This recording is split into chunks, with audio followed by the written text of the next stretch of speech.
Welcome to Hopton Castle. Nestled in the picturesque landscape of Shropshire, stands as a testament to the rich tapestry of medieval history woven into the region, revealing a saga marked by architectural prowess, strategic significance, and the echoes of conflict. One of the great aspects of Hopton Castle is the parking. The fact that you're almost in the castle by just stepping out of your car door is great, as it makes it accessible for almost everyone. The information boards on the car park give a great insight to what this place was, the steps that have been taken to keep this place protected, as well as the incredible metal book thing outlining the history of the place in story form. I think this is a fantastic idea. The tale of Hopton Castle begins in the 12th century when it was constructed, a formidable structure standing proudly against the backdrop of the Shropshire Hills. Built with locally sourced stone, the castle boasts a design that reflects both the defensive needs of the time and the architectural prowess of the builders. The walls, towers and battlements speak of a bygone era when the fortifications were both a symbol of power and a safeguard against external threats. There we go.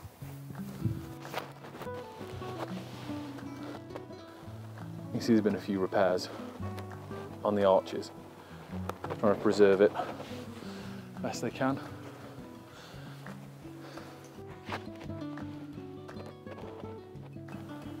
It's nice to actually see them preserving things for a change rather than just letting it become destroyed.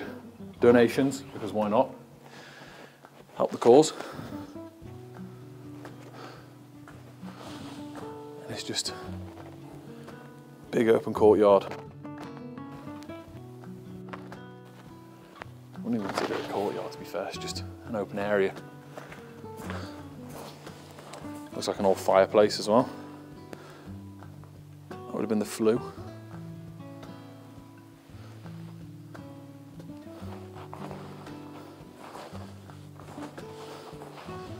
But I don't imagine this one is as popular as most of them, because it's quite secluded. There's nothing else around. Most of them in like towns or little small villages where you'd spend the day around there. You're putting me off.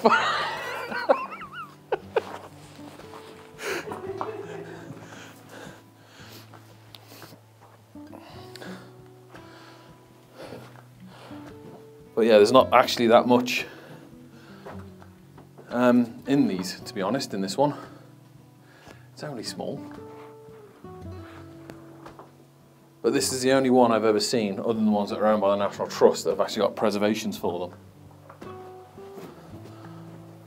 A lot of the places are just left to their own devices and left as ruins, which is a shame. But I suppose that's the age we live in, I guess.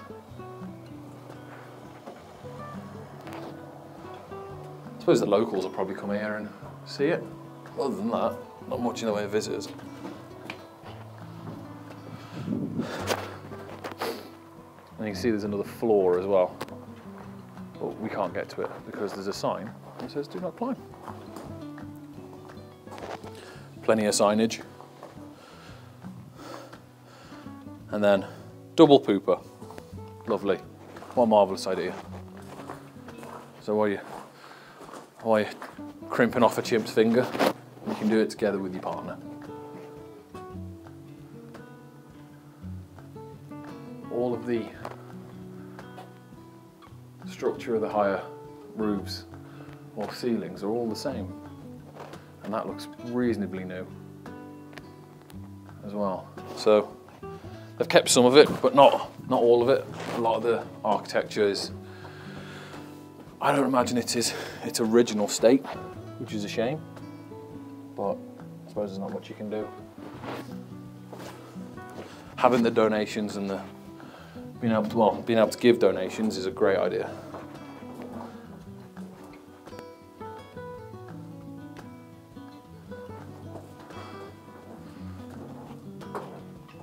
But like I said before, it'd be good if someone who's got a lot of money would just restore these to their former glory. to spend a significant amount and just restore all of them. I think that'd be, you know, a great asset to the world, I think, showing what the world once was. But I don't have that money, so that's a no-go from me. Hopton Castle etched its name into the annals of English Civil War, a conflict that pitted royalists against parliamentarians in a struggle for control. In 1644, during the height of the war, Hopton Castle found itself at the centre of a brutal siege. The parliamentarian forces led by Sir William Waller laid siege to the castle in a bid to wrest control from the royalists who held it. The ensuing struggle would leave an indelible mark on the castle's history. The siege of Hopton Castle was a harrowing episode that unfolded over several weeks. The defenders, despite their valiant efforts, succumbed to the relentless pressure of the parliamentarian forces.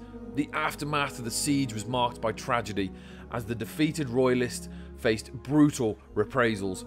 The scars of the conflict are still visible today in the form of damage to the castle walls, a haunting reminder of the human cost of war. Despite the destruction brought upon it, Hopton Castle endured through the centuries. The ruins that stand today bear witness to the passage of time and the resilience of this historic landmark. In more recent times, efforts have been made to preserve and restore the castle, allowing visitors to connect with its storied past and appreciate the architectural marvel that has weathered the storms of history. Hopton Castle stands not merely as a collection of stones, but as a living legacy, echoing with the whispers of the past. In the quietude of Shropshire, Hopton Castle stands as a silent guardian, a tangible link to a bygone era, and a living testament to the resilience of history.